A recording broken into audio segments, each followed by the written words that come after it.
না না, কান ফোটাতে হবে না। মেয়ে যখন বড় হবে নিজেই ফুটিয়ে নেবে। আরে না না, এটা আমার বক্তব্য না, ওই যে রাশির পাপা। ধুর, শুনবে কে? এক সানডে রাশি আর রাশির মা পাপাকে ঘুম পাড়িয়ে রওনা দিলাম কান ফোটানোর উদ্দেশ্যে। মা তো স্ট্রিক্টলি বারণ করলো রাশিকে, কান ফুটিয়ে এসে সারপ্রাইজ দিবি নিজের পাপাকে। তা যেরকম কথা সেরকম কাজ। তবে যা বলো বাবু, রাশিটা কিন্তু দান পিঠে হয়েছে। দেখুন তো, কান ফুটিয়ে কোথায় না কাঁদিয়ে ভাসাবে, তা সে তো ঢং করতে শুরু করলো। উফ, চাই আর কোথায়। না না, কান ফোটাতে হবে না। মেয়ে যখন বড় হবে নিজেই ফুটিয়ে নেবে।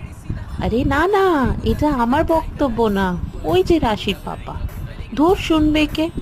এক সানডে রাশি আর রাশির মা পাপাকে ঘুম পাড়িয়ে রওনা দিলাম কান ফোটানোর উদ্দেশ্যে।